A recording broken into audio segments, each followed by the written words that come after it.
What's up, guys? I am the Comics Kid 2099, and I'm wearing the same shirt that I was wearing in yesterday's video because I'm filming these videos back to back, and I am reviewing a graphic novel here, Project Superpowers. This is by a few different people. Alex Ross did a lot of the redesigns for some of these characters, and he did the covers for the series. Basically, let me first explain what's going on here. This collects issues 0 through 7 of the Project Superpowers series from Dynamite Comics. And basically, the conceit of this series is there's a whole bunch of characters from the 1940s from various defunct comic book companies. Actually, it may be one single comic book company, but I feel like there's so many characters here, surely they all did not come from one single comic book company. But anyway, a defunct comic book company from the 1940s, all of these characters are somehow in the public domain,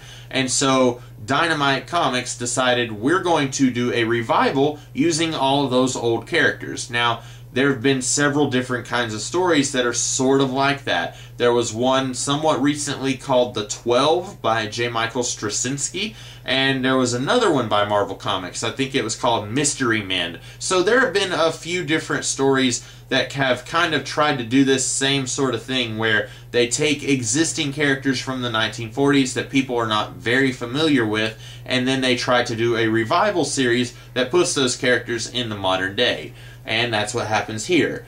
I'm going to say the premise of this book is a lot better than the book itself. The premise is you had this one superhero in the 1940s. He was working for the government, and he was told by this ghost of his ancestor that he needed to trap all of his fellow superheroes into Pandora's box, which is actually a vase. It's not a box at all. And he needed to trap them inside this urn, and then evil would be stopped once he traps all these superheroes inside this urn. It makes a lot more sense when you read the book, but that's the general premise. And then we open in the present day where this guy is an old man, and suddenly he is told that evil didn't stop. Obviously, the world kept going and evil kept happening, and he is going to have to release these guys to kind of make up for what he has done. And that's the premise as it is.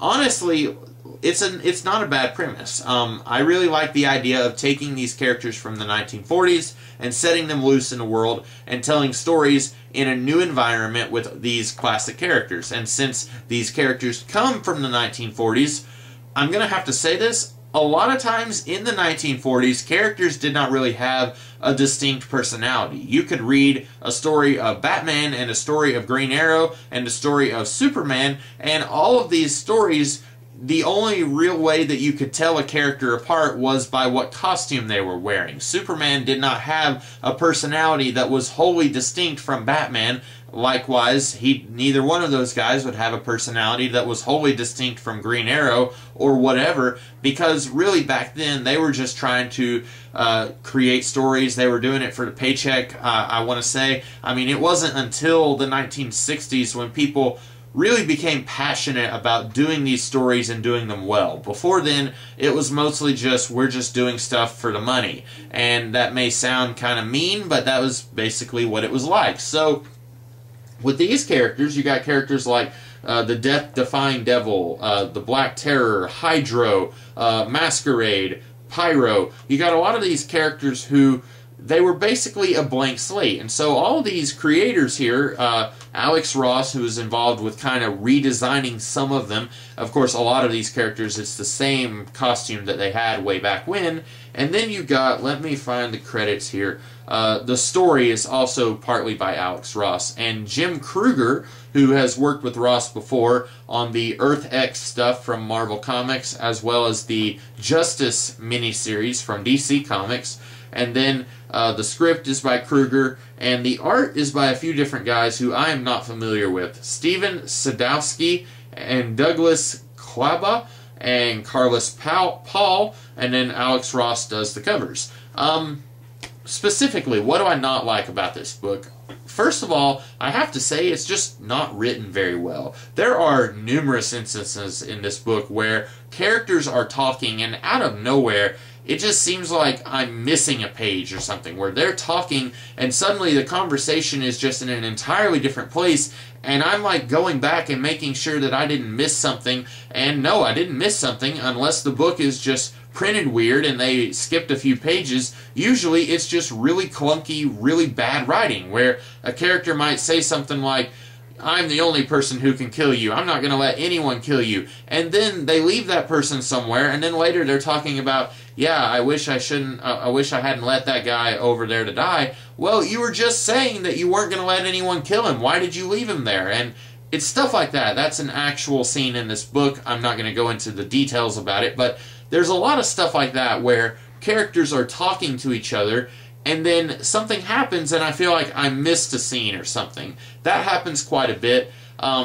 Also, I feel like this book tries way too hard to introduce all 20 or 30 of these characters here, and unfortunately, when you have an 8-issue book and you are trying to reintroduce 20 or 30 characters to a new audience who is almost certainly not familiar with any of these characters, you're really not going to be doing a good enough job reintroducing these characters to the world. This book focuses mainly on the Green Llama, the Fighting Yank, and I would even say the Dynamic Family and the Black Terror. The rest of these characters are basically just background characters. You don't know anything about them. They just wear colorful costumes, and you may be able to tell them apart by their costumes. But a lot of these guys, their costumes are fairly similar, and so I even had problems telling them apart visually, because you've got all of these characters here, and so many of them are introduced all at once that I'm having trouble keeping up with who's who. And I really think with the premise of this book,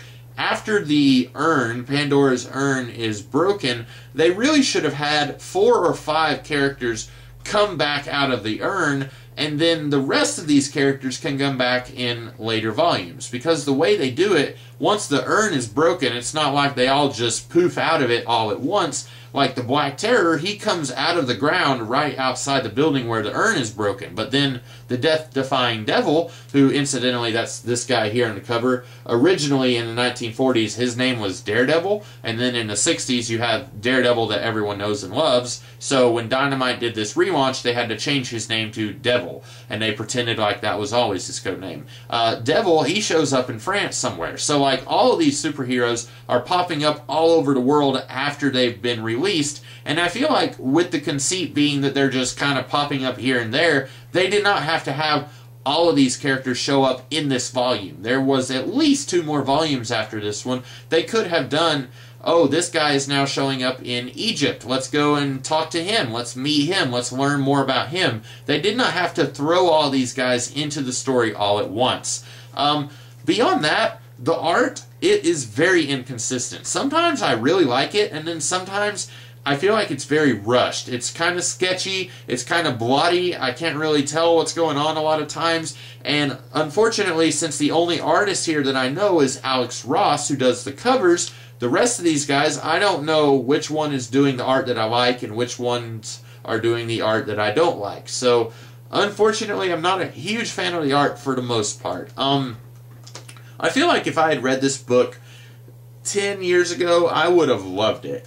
This would have been tailor-made for me. Throw a bunch of Golden Age characters into a new story that's trying to reinvent those characters and give them personality that was lacking before. That's a great idea. And heck, I said that was tailor-made for me from 10 years ago. That's tailor-made for me now. The problem is that this is not done very well. And unfortunately, I don't think I'm going to buy volumes 2 or 3. There were some spin-offs. There was a lot of spin-offs as I understand it. The Black Terror gets his own spin-off. Probably that's going to be about him trying to find his sidekick, who I don't even know if he was part of the characters who came up, who were put into the urn, or if he's like a 70-year-old man and the Black Terror has to go and find him, kind of like, you know, Captain America, where all of his friends are old and dead. I don't really know. There was at least one more spin-off called Masquerade, and that's got this lady. Let me see if I can show her to you.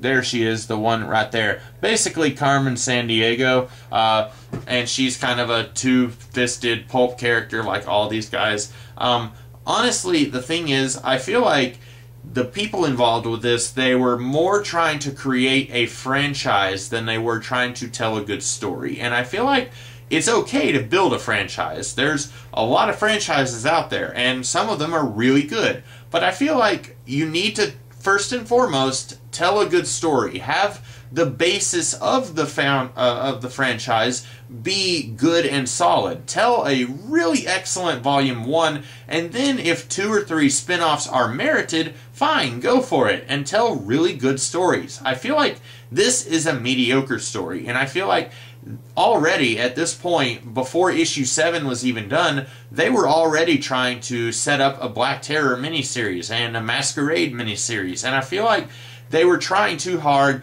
to start a franchise, and they weren't trying hard enough to tell good stories. And that's my problem with this book.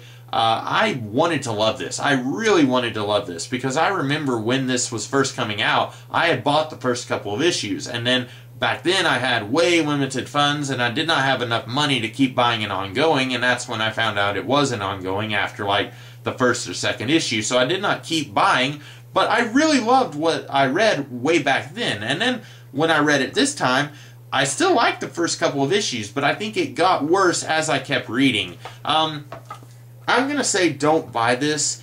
If you like, you know, the sort of thing that this is about, like old superheroes in the present day, you know, trying to give new life to these characters who didn't really have a lot of life in them in the first place. If you like that sort of thing, sure, go ahead. Keep in mind, the story is not the best. This is kind of shoddily put together. It doesn't really feel like they were trying very hard, especially if you go and read Earth X, which feels a lot better than this. Earth X is a much better story than this. I have not read Justice by Alex Ross or Jim Krueger, but that has to be better than this. And it seems like those guys have done better work in the past, and this seems so much less in comparison. That's all I have to say. My throat is starting to get sore, maybe you can tell. I hope you guys liked this video. If you did, be sure to like, share, comment, and subscribe. And I will be back later in this week. I don't know if I'm doing a video tomorrow. We will see. I will definitely be doing a video Saturday. I will be talking about an episode of Batman and Beyond. And so until then, I will see you guys later. Have a great day.